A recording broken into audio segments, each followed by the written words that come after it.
Bienvenidos a nuestro programa Hablemos de la Biblia. Hoy hablaremos del profeta Jonás.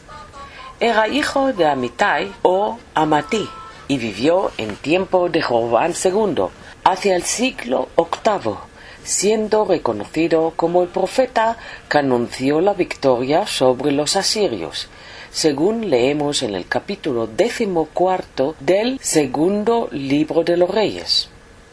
¿Acaso esa circunstancia hace honor al significado de su nombre hebreo, de Yoná, paloma de la paz? Antes de que finalizara el reinado de Jeroboam II, predijo que Israel volvería a sus fronteras, límites que se extendieron en época del esplendor desde la entrada de Hamat al norte de Siria hasta el mar del Arabá o mar muerto. La tradición judía asegura que fue Jonás quien ungió al rey Jehú por encargo del profeta Eliseo, según relata el capítulo 9 del libro de los Reyes citado. Jonás se propone en su libro testimoniar la gracia divina, introduciendo la novedad de que el mensaje de salvación se extiende a toda la humanidad. Fue redactado entre el 785 y el 760, teniendo la narración como escenario las ciudades de Jope, Tarsis y Nínive. El libro abre con una fórmula profética solemne. El Señor dirigió la palabra a Jonás, hijo de Amitai. En Jonás adivinamos la figura de un profeta rebelde. Dios le manda: levántate y ve a Nínive, la gran metrópoli, y proclama ahí que el clamor de su maldad ha llegado hasta mí. Jonás, aunque obedece, se arrepiente de haberse comprometido y en vez de dirigirse a Nínive, se encamina a Tarsis. ¿Por qué hace lo contrario de lo que se le dice? Jonás se dirigió a la costa y embarcó en un barco que zarpaba hacia Tarsis. Era consciente de que desobedecía a Dios, por lo que el Señor alzó una tormenta y la nave estuvo a punto de zozobrar. Temerosos, los marineros arrojaron los pertrechos al mar para aligerar la nave. Mientras Jonás dormía, cada uno se dirigió a su Dios ante el peligro de que el barco se fuera a pique. Los tripulantes se decían: echemos suertes para ver a quién hay que culpar, pues debe ser alguien perseguido o malquisto de una divinidad.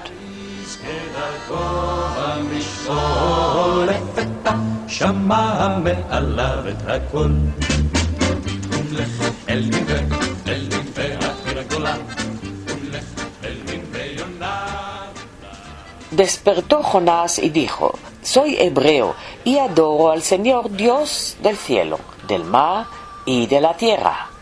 La suerte le había designado culpable de la tormenta, y asumió ese destino diciendo: arrojadme al mar y amainará la tormenta, pues por mi culpa sucede esto. Jonás acepta la muerte, pero no quieren lanzarlo por la borda e invocan al Dios de Jonás: Señor, que no perezcamos por culpa de este hombre. No nos hagas responsables de una sangre inocente. Tú, Señor, lo puedes todo. Dicho esto, y viendo que no cambiaba la cariz terrible de la tormenta, arrojaron a Jonás al mar, y el mar calmó su furia. Se lee en el libro de Jonás: el Señor envió un pez gigantesco para que se tragara a Jonás, y estuvo Jonás en el vientre del pez 3 días con sus noches. y desde el vientre del pez, Jonás rezó al Señor su Dios. 3 días con sus noches permaneció el profeta en el vientre del cetáceo. Cuenta la leyenda musulmana que la ballena dejó a Jonás en la costa de Marruecos. Otra leyenda afirma que lo vomitó en Tartessos, al sur de Sefarad, en la lejana península ibérica. Hay leyendas antiguas que describen maravillosos viajes submarinos. En relación con el contexto histórico bíblico, Jonás es anterior al profeta Amós, pero su prédica tuvo lugar a lo largo del reinado de uno de los reyes más poderosos de Israel, Jorobán II, siendo a la sazón su enemigo jurado el reino de Asiria.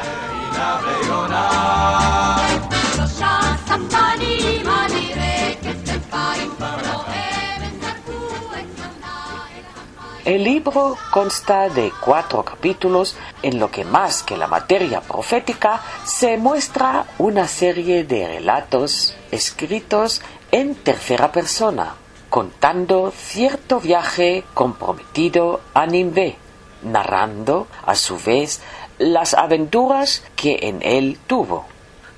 No se debe tomar este libro de manera fragmentada, sino más bien en su conjunto, siendo bajo ese foco cuando puede hablarse del carácter profético del mismo.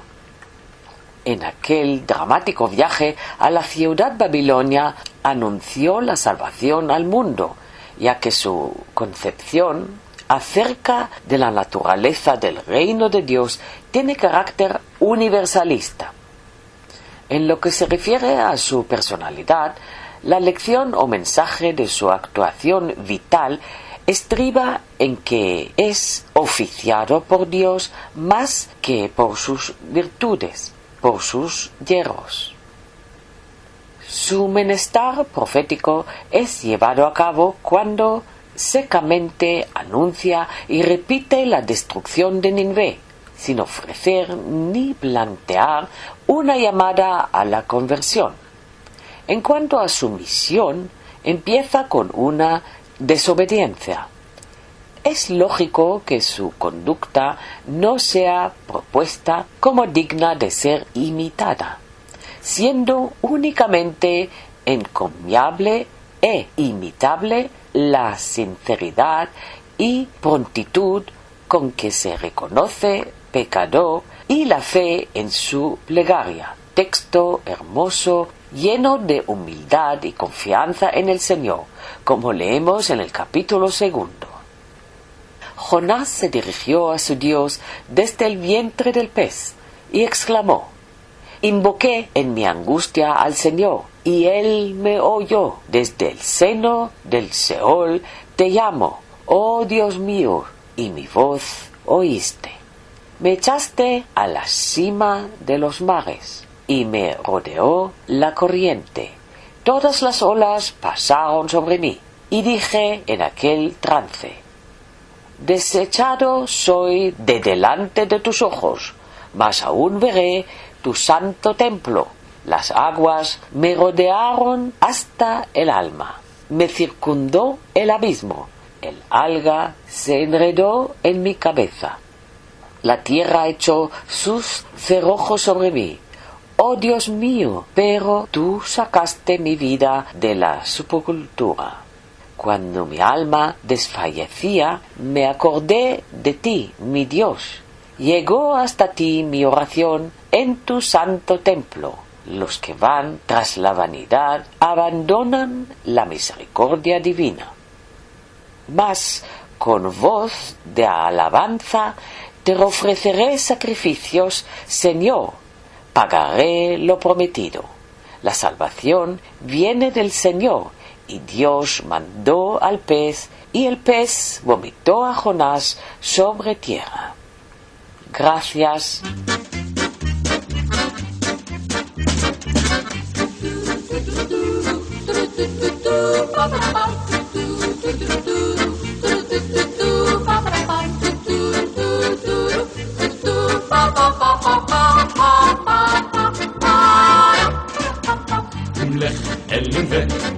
והעיר הגדולה. ולך אל נין ויונה, יונה. ולך אל נין והעיר הגדולה. והנה ויונה. הלך לו יונה עם תרמיל על השכם. הלך לו יונה עם קרמיים ולחם. הלך לו אריס כדרכו במשעול. לפתע שמע מעליו את הכל. ולך אל נין והעיר הגדולה. ולך אל נין ויונה, יונה. ולך אל נין והעיר הגדולה. והנה ויונה. עלה אז יונה את מצא על חישוב, ירד בספינה ההולך בתרשישה, לפתע נסהר גם הים הכחול, ומן הסופה עוד שמע את הקול. ולך אל נין והעיר הגדולה. ולך אל נין ויונה, יונה. ולך אל נין והעיר הגדולה. והנה ויונה. שלושה ספנים הנראה כתפיים, אוהב זרקו את יונה אל המים, ושם הבלעה הוא הדג הגדול, אך גם בקרבו עוד שמע את הקול. ולך אל נין והעיר הגדולה. ולך אל נין ויונה, יונה. ולך אל נין והעיר הגדולה. והנה ויונה. איזה שערה, איזה יום או יומיים, לפתע הדג חש בפני המעיים, ואז הוא הקיא את יונה אל החול, השוק מעליו עוד שמע את הקול. אל נין והעיר הגדולה. ולך אל נין ויונה, יונה.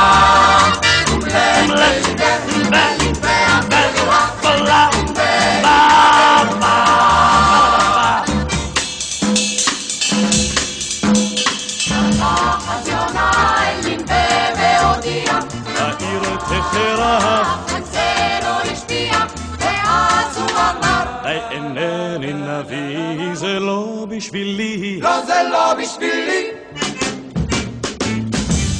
לך אל נינווה, העיר הגדולה, ולך אל נינווה יונה. ולך אל נינווה, העיר הגדולה,